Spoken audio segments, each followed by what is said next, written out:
Merry Christmas! Hey everybody! Okay, so what I wanted to talk about is how to tell if we can trust our intuition. And this is something that I've been grappling with for kind of a while. And usually when I see people discuss it, they talk about ego versus intuition. That intuition is when you're feeling kind of like calm and centered and you have this knowing, and ego is like, it's all up in your head and it's coming from like yourself and like what you want. And I mean, I get the explanation, it makes sense. It might be true for somebody, but it wasn't really quite working for me because there were things that I was like, no, I know this. This feels like what this definition of intuition is describing.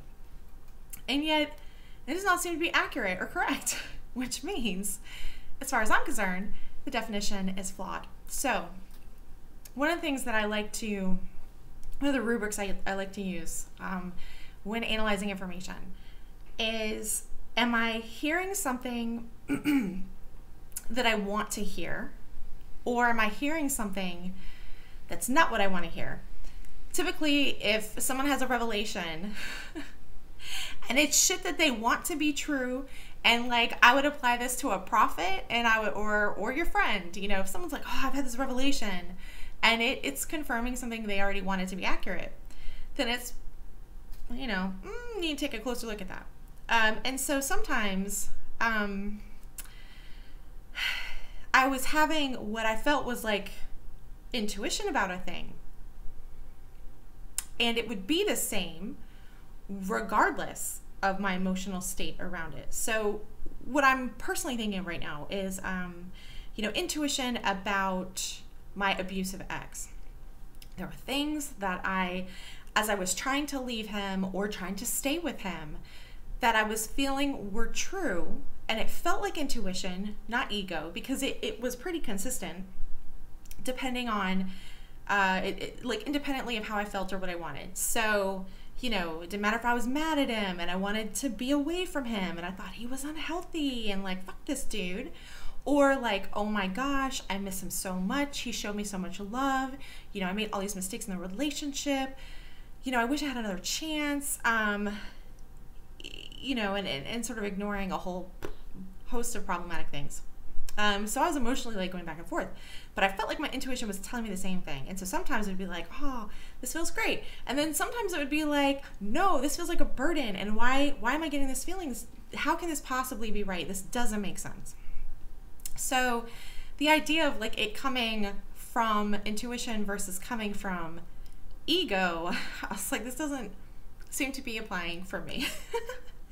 And so what I actually learned, weirdly, I went through a period where I was watching a bunch of tarot videos and like from different tarot people, and I'm on my sign, so that's the sign I was watching among different people.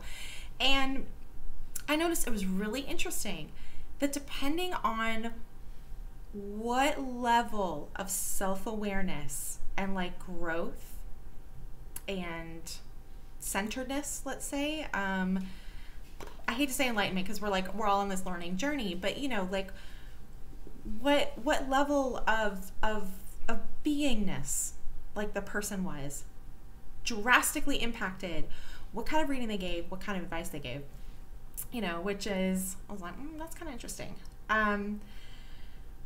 And so I did something, this is gonna sound a little strange, but let's roll with it.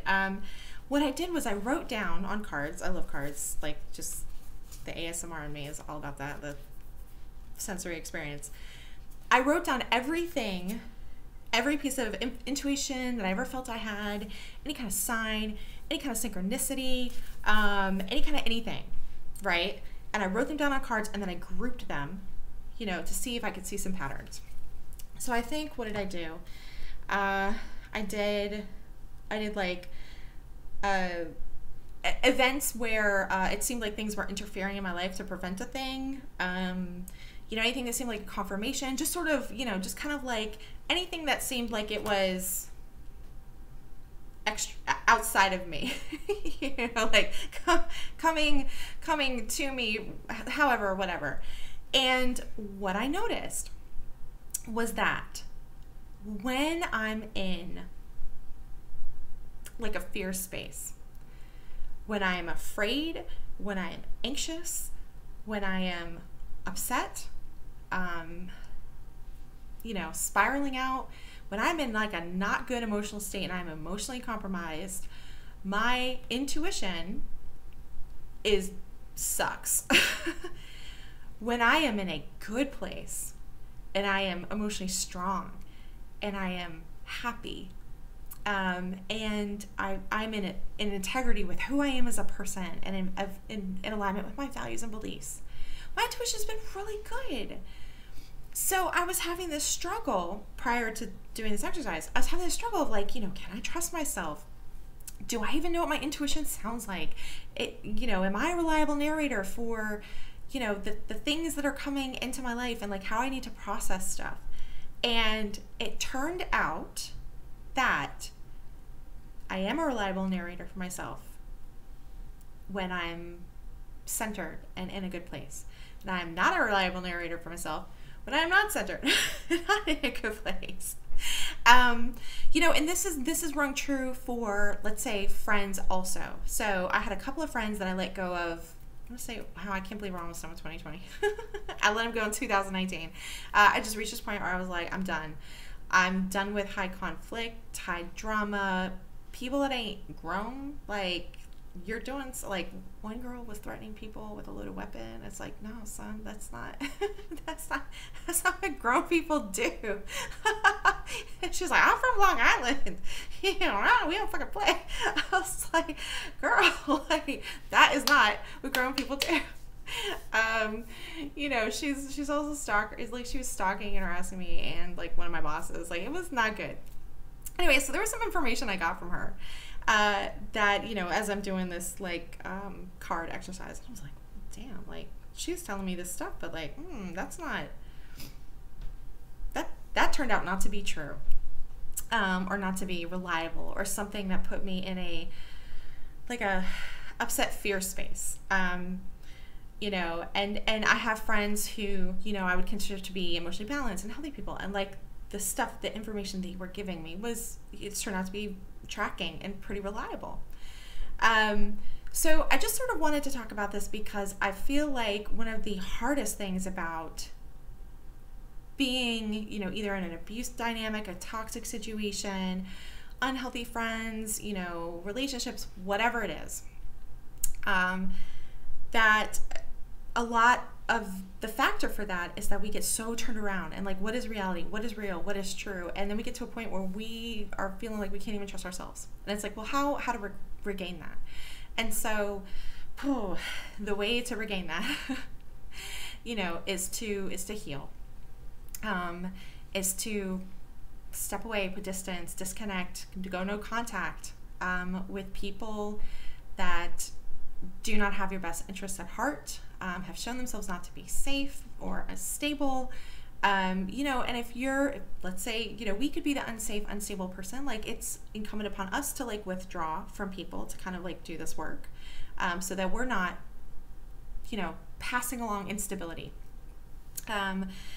you know, which is hard because if you're in that place, of course, you know, a lot of people feeling desperate and like, you know, feeling needy and unintentionally passing along pain and even, you know, abuse dynamics. So we do better when we're in that healthy, centered space, and then we can start trusting our intuition and stop second guessing ourselves, and also trusting our experience of reality.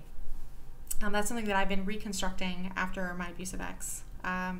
You know, and the recent relationship I had with that guy actually was really fantastic for that. Everything that came out of that guy's mouth was absolutely 100% the truth. Just a straight shooter, factual individual. His actions aligned with his words, and I was like, oh shit, I remember what this feels like. This is so different than what I was experiencing with my abusive ex. you know, where I was like the stuff you're saying is not matching up with your actions. And, you know, he'd be like, you need to trust what I say. Anyway, that was the whole thing. So, you know, when we're dealing with somebody whose words and actions line up, you know, that's a reliable narrator. That's somebody we can trust. If we're dealing with somebody whose words and actions do not line up, that's not a reliable narrator. That's not someone who we can trust. And that includes if it's us. You know, if what we're saying and what we're doing is all over the place, and we're a hot mess, and we're like hitting a period of instability, and we are not our healthy selves, like, that means when our inner voice is telling us things, or our intuition is telling us stuff, or whatever, like, ooh, no, we are not a reliable narrator for ourselves, for other people. Beep, boop, bop, step back. Anyway, hope this makes sense. Hope everyone's having a great holiday, and I'll talk to you next time.